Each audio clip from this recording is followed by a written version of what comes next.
Thanks for joining our Forge Investment Outlook webinar covering the third quarter of 2023. I'm Dan Chaparian, Vice President of Product Marketing at Forge, and there's certainly a lot to discuss as we look back at Q3.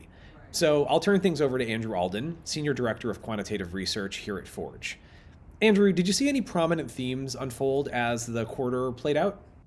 Thanks, Dan, and thanks to you all for joining. Q3 was an interesting one, and it really was a tale of two quarters in one. For the first 2 months or so of the quarter, the market seemed to be really finding its footing for the first time post-2021. But by September, some caution had returned. First, recapping Q2 a little, the percentage of index companies with positive quarterly returns had been trending up. Trade premium discounts had improved a little after seemingly one-way trend in 2022. And the buy versus sell IOIs were increasing, and IOI spreads were declining. Q3 initially continued all these trends, and we saw this in index performance as well. Having a look at the year-to-date index performance chart, you see that the year began as a long trend downwards, a continuation of 2022. However, near the end of Q2 and into Q3, we start to see signs of a bottoming in the Forge Private Market Index performance. Then, zooming in on Q3 performance, we even saw positive quarterly index performance, something that was in contrast to major public markets. NASDAQ 100, for example, represented here by QQQ, or the small cap Russell 2000, which is represented by IWM ETF. The Forge Private Market Index was up 1.1% in Q3, while QQQ was down 2.7%, and IWM was down even a little more, minus 4.7%. Looking under the hood of index performance, this next chart shows the percentage of index companies that were priced up, down, or flat for the quarter. What's interesting in this recent quarter is that we still don't see an overwhelmingly strong performance from all companies underlying the index. On the one hand, the percentage of companies with negative returns did continue to decline. Only 41% of index companies had price declines in the quarter, and this was the lowest percentage since Q4 2021. However, the percentage of companies with positive index performance actually dropped a little in Q3 versus Q2 as well. Only 25% of companies were priced up. So what's the story here? In short, average positive performances outpaced average negative returns. Winners won more than losers lost. This showed up in a variety of ways, not exclusively in secondary market pricing. It also showed up in the form of some successful exits. Klaviyo and Instacart were both in the index holdings before going public. Klaviyo in particular generated a positive 82% performance from its last private price to its first public closing price. Thanks for that context, Andrew. It does seem like there are some emerging signs of stability in the private market, but still a bit of uncertainty as well. Zooming out a little bit, in this quarter's report, we released some new data showing longer-term private market returns as measured by the Forge Private Market Index. What does the Forge Private Market Index tell us about performance over a longer time period? One of the benefits of an index, besides merely understanding the historical returns of the market or investment strategy, is to help us understand the market in a broader portfolio context. While the Forge Private Market Index was not designed to be directly investable, it can still give us some useful insight into how a well-diversified private market investment portfolio might perform relative to other asset class investments. Looking at the nearly 5 years of performance of the Forge Private Market Index, what we see is, even after a strong drawdown in 2022 and 2023, is that a private market exposure still generated strong returns relative to other asset classes. The Forge Private Market Index generated an average annualized return of 19.2% since the start of 2019, ahead of major public markets such as US large cap, represented here by the SPY ETF, US small cap, represented by IWM ETF, or commodities and bonds, represented by the GSG, GLD, and AGG ETFs, respectively. The Forge Private Market Index wasn't the strongest performer we looked at, however. The mega cap-led US tech sector outperformed it by a few percentage points. But most interestingly, it did not do so in the same way. While there were some years in which both public market tech and the Forge Private Market Index had positive or negative performance in the same years, the scale of performance and ranking of performance varied. Further, it is perhaps most interesting to see how widely the two markets performed in 2023. And for me especially, this raises interesting questions about the direction of future performance from here. Very interesting perspective, Andrew. Now let's zoom back a little bit and dig into the Q3 private market data for companies that are actively being priced and traded on the Forge platform. What did you see in terms of trading activity this quarter? As mentioned earlier, Q3 was an interesting one for the competing forces of one, a trend in improving markets, and two, a recent return of some caution toward the end of the quarter. Looking first at the trends in trade premium discounts, after ending Q2 with a median spread of minus 52%, in Q3 premium discounts bounced around, hitting first a recent high of minus 50% discount in August, before falling again in September to a discount of minus 63%.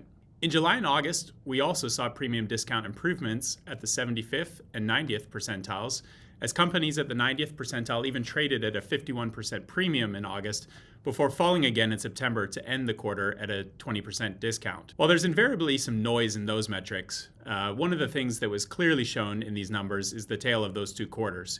First, some strength, followed by the return of some caution.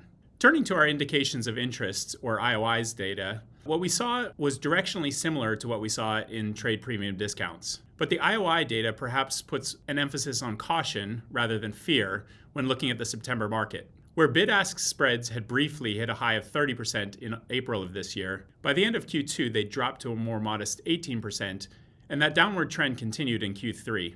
In August they hit a recent low at 12%, before moving up modestly to end the quarter at 15%. This put the spread just slightly above the historical average spread of 14%, once again a sign of caution but hardly fear. The last data point I'll touch on as it regards to trading activity is our right of first refusal, or ROFR data.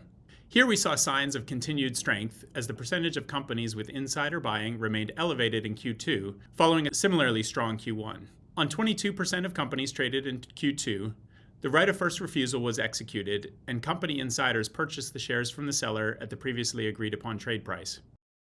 So, Andrew, another feature of the quarter was that we saw two prominent VC-backed technology companies complete IPOs after a long freeze in the market. What takeaways can you share from the IPOs of Instacart and Klaviyo? And how did their public listings relate to private market pricing that we might have seen on our market? This was really interesting. After quite a few quiet months for IPOs, it certainly felt like a lot was riding on these IPOs. And I think most people would say that they were broadly successful. The companies managed to raise significant capital, and many investors will now have all the liquidity benefits of the public market.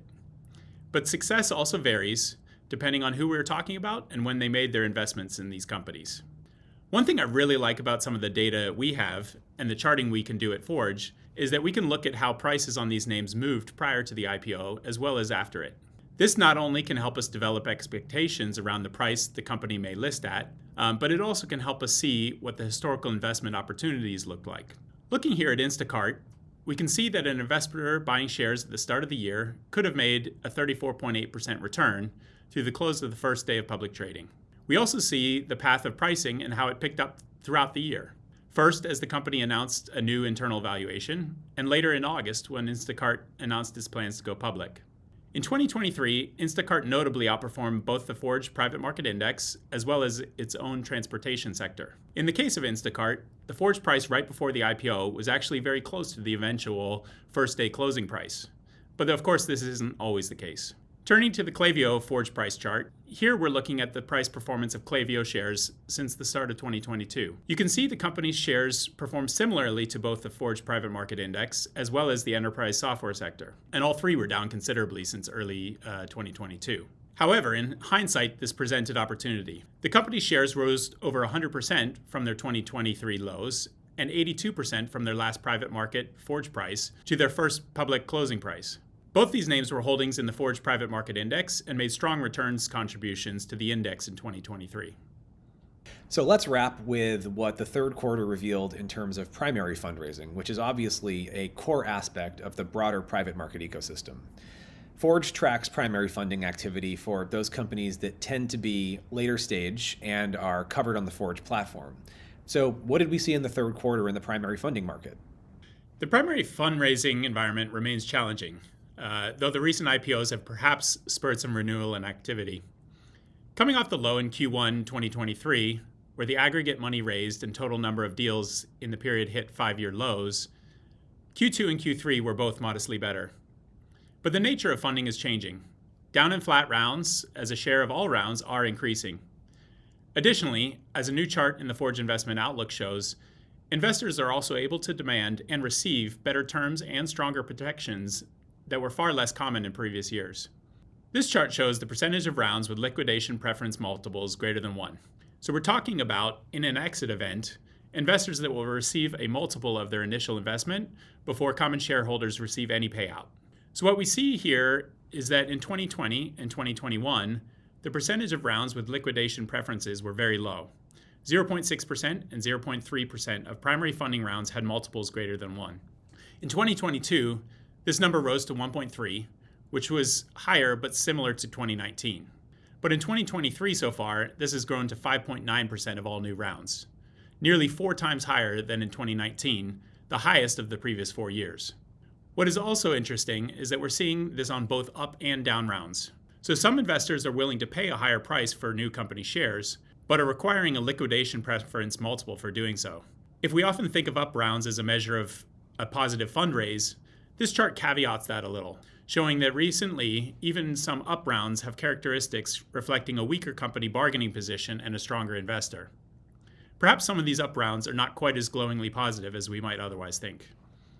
Well, thanks for your perspective, Andrew. And as you mentioned at the outset, there is a lot to unpack this quarter. And so it's great to have your insight and great to have the Q3 Forge Investment Outlook published. We do have a question that's come into the queue, so I'd love to take a look at that and get your perspective on it. And the question is, what are some potential positive catalysts for the private market? And conversely, what are some potential negative catalysts as the rest of the year unfolds and we look to 2024? That's a good question. First, I'd say it's important to note that there's a lot of dispersion among sectors and individual names. So the private market is not monolithic. There's always going to be some opportunities for the active manager with strong views on particular companies. That said, the space is certainly driven by macro factors, as any market is. And probably the greatest catalyst, both positive or negative, is going to be interest rates. And that's obviously driven by the Fed and Fed policy as they fight inflation. And we know how that's impacted public markets. Tech and growth stocks tend to be interest rate sensitive because more of their cash flows are further out into the future. So we've seen this in how this is impacted all equity markets, particularly hitting some of the public emerging growth stocks the most. And private late-stage venture-backed companies have also been impacted by these forces. So depending on how inflation, Fed policy, and interest rates play out from here, it could be a positive or negative catalyst going forward. The other not unrelated factor that I'd bring to people's attention would be the exit landscape. Uncoincidentally, we saw trade activity and prices pick up at the same time as we had the recent IPOs in Klaviyo, ARM, and Instacart. If this thawing continues and we see more companies successfully exiting, I think we might also see public market activity pick up and the valuation environment could improve. Well, thank you, Andrew, and thanks to everyone who joined today's webinar. If you haven't had a chance to read this quarter's Forge Investment Outlook, we encourage you to do so at forgeglobal.com. And if you would like to go deeper on any of these topics, please reach out to your Forge representative or email institutions@forgeglobal.com, and we'll make sure to get you connected. Thanks a lot, and have a great day.